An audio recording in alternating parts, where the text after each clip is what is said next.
का जीवन ऐसा है जिसके जीवन में संघर्ष न हो। कुंडली निकलवाओ चाहे ना निकलवाओ, हम तुम्हें टोटल बता रहे हैं। दुखालयम अशाश्वतम, इस संसार में जिसका जन्म हुआ है वो दुखालय में, मृत्युलोक में जन्म हुआ है।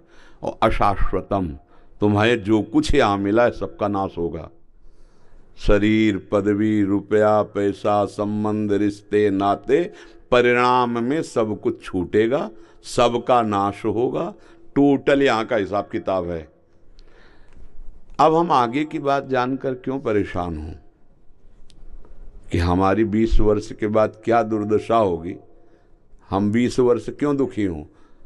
उस दुर्दशा को भी मिटा दें और वर्तमान को भी आनंदित हो, इसलिए नाम जप करो। कोई भी दुर्दशा ऐसी नहीं जिसको नाम ना मिटा सके। हमारा विश्वास मिटाने का मतलब, जैसे इस शरीर के प्रारब्ध में मां के गर्भ से ही रचना हो गई, पॉलिसिस्ट किडनी डिजीज, ये मां के गर्भ से वंशानुगत आती है। अब इस शरीर का जन्म हुआ, रचना हो गई। अब भगवान के नाम का आश्रय, भगवान के चरणारविंद का आश्रय, कि वो प्रतिपल दुख देने वाला रोग हमको प्रतिपल भगवान के आनंद में डुबोए हुए है। इसीलिए नाम एक ऐसा है जो वर्तमान और भूत और भविष्य तीनों को परम पावन कर देगा। भूत में जो हमसे पाप हुए उनका नाश कर देगा, वर्तमान में जो हमारी गलती होने वाली उनको संभाल देगा, भविष्य हमारा उज्जवल कर देगा। इसलिए राम नाम मणिदीप धरी, जीह देहरी द्वार, तुलसी भीतर बाहिरो, जो चाह सुजियार। कभी किसी की कुंडली में नहीं लिखा भगवत प्राप्ति। भजन करेगा, अपने प्रारब्ध को बदल करके भगवत प्राप्ति करेगा। ये मानव जीवन का नया पुरुषार्थ है। जो हमारी कुंडली में होता है, जो हमारे विचार करके निकाला जाता है, वो पूर्व कर्मों के अनुसार रचित इस शरीर का है। बिल्कुल स्पष्ट समझना। अब हम जो कर रहे हैं वो नई है खेती हमारी। जो ज्योतिष से निकलता है वो हमारे पुराने कर्मों का हिसाब से निकलता है।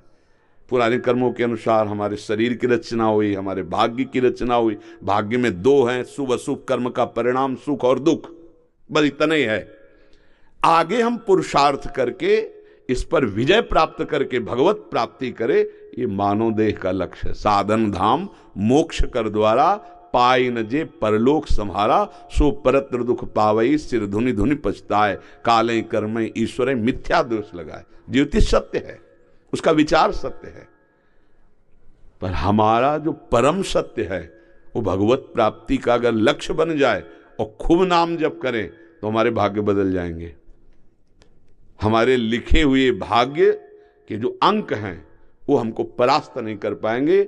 अगर हमारे केवल भाग्य के अनुसार ही होता तो हम में और पशु में कोई अंतर नहीं, क्योंकि भाग्य कोई भोगना है, पुरुषार्थ तो कोई काम नहीं करेगा। तो पुरुषार्थ पशु नहीं कर सकते, मनुष्य कर सकता है। हम नए भाग्य की रचना करेंगे। हम नारायण बन सकते हैं, नारायण स्वयं। हम भूत बन सकते हैं, हम कुत्ता बन सकते हैं, प्रेत, नाली के कीड़ा, सुअर जैसा नई रचना करेंगे हम, वही हमें भोगना। पुरानी रचना को परास्त करने के लिए हम आए हैं। पुरुषार्थ के द्वारा प्रारब्ध व मिटिया मेट कर दे और भगवान की प्राप्ति कर ले। यहां जो सिद्धांत है उसको तुम समझ लीजिए। अब इसी चिंता में तुम कि अगले वर्ष में ये घटना घटनी, पिछले वर्ष में ये होगा, वही प्यारे जो राम जी को भाएगा। बिल्कुल निश्चिंत हो जाओ।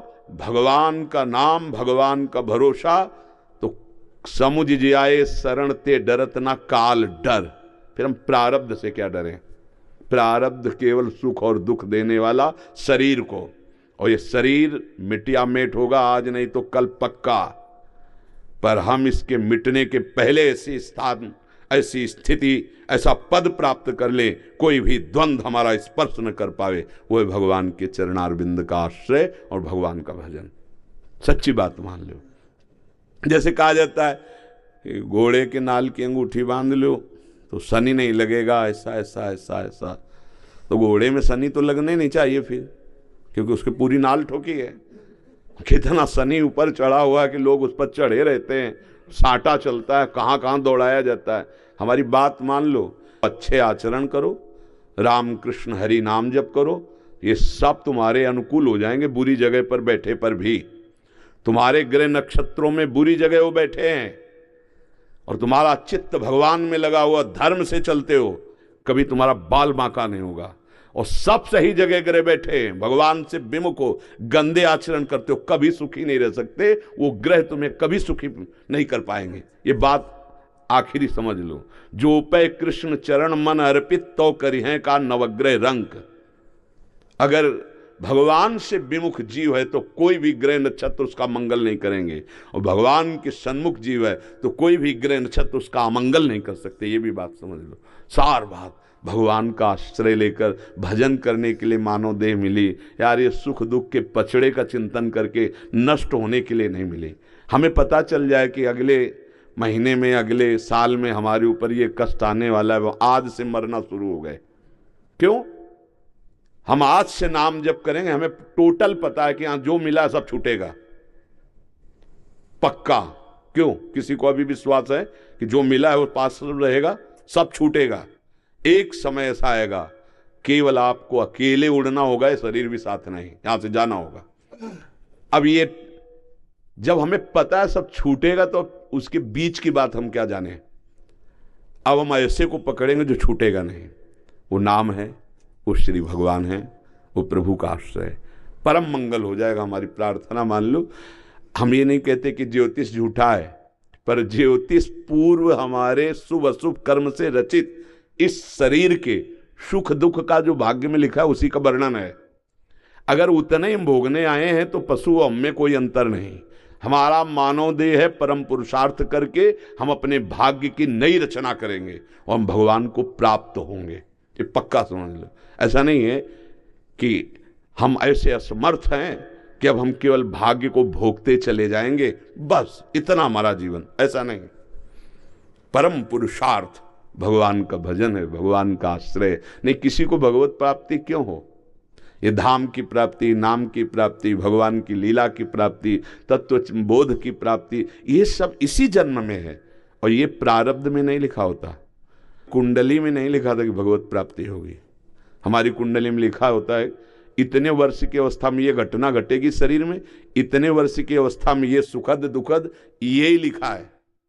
अब हम इस लेख को बदलने आए हैं। हमारा मनुष्य जन्म है, अब हम साधन धाम मोक्ष कर द्वारा, पाए न जेब पर लोक संभारा, सो परत्र दुख पावई, सिर धुनि धुनि पछताए, काल ही कर्म ही ईश्वर ही मिथ्या दोष लगाए। हमारी बात समझ लो। भगवान ने यहाँ तुम्हें भेजा है तो निश्चिंत होने के लिए, तुम्हें चिंता नहीं करनी, तुम्हें आनंद मगन रहना है। कोई भी किसी भी तरह से ग्रह नक्षत्र प्रारब्ध जितना भी आक्रमण करता शरीर पे करता है, और हम तन सहित मन सहित भगवान की शरण में हैं, तो भगवान का एक वचन है, करो सदा तिनके रखवारी, जिम बालक राखे महतारी। जितने भी ग्रह नक्षत्र लोकपाल हैं सब भगवान के अधीन हैं। भगवान सब ईश्वरों के भी ईश्वर हैं, और हम उनकी शरण में, तो हमें क्या भयभीत होना। क्यों? आप समझ पा रहे? हाँ, भगवान का आश्रय, गंदे आचरणों का त्याग और नाम जप, ये नवीन भाग्य की रचना कर देगा।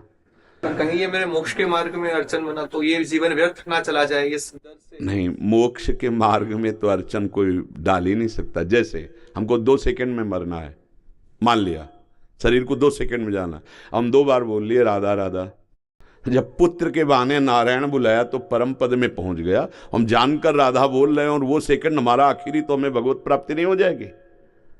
अंत में जब वो स्मरण होता है उसी की प्राप्ति होती है। हम बोल रहे हैं राधा राधा, हमें भगवत प्राप्ति हो जाएगी। हमें क्या चिंता करना? हम जो कह रहे हैं उसे ध्यान से सुनो। भगवान की शरणागति, भगवान के नाम का निरंतर जप और बेपरवाह हो जाओ।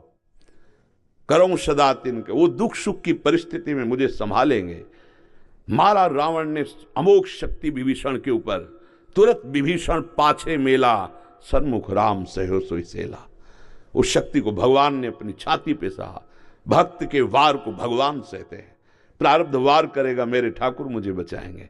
अब मुझे उनका चिंतन करना है, हमारा जन्म व्यर्थ न जाए। ये बहुत उत्तम बात तुम्हारे मन में आई है, और ये सार्थक तभी होता है जब हमारा प्रतिपल सत्य चिंतन होता है। हम सत्य को नहीं जानते, इसलिए संतों की बात मान लो। जो नाम प्रिय हो, ये परम सत्य शब्द ब्रह्म है, इसका चिंतन करो, इसी से आपको परम कल्याण की प्राप्ति हो जाएगी। समझ रहे हो? क्या नाम प्रिय है आपको? श्री राधा। हाँ, खूब नाम जप करो, गंदे आचरण न होने पाए, तुम्हें प्रारब्ध नहीं गिरा पाएगा। जैसे प्रारब्ध आता है बड़े बड़े सिद्धों के शरीर में आता है, पर वो गिरा नहीं पाता है, क्योंकि वो ऐसे अंतर की ऊंचाई में रहते हैं कि उनको दुख स्पर्श नहीं कर सकता। शरीर में प्रारब्ध आया, भोग रहे, राधा राधा राधा राधा, प्रतिपल आनंदित है। भगवान अविनाशी परमानंदमय है।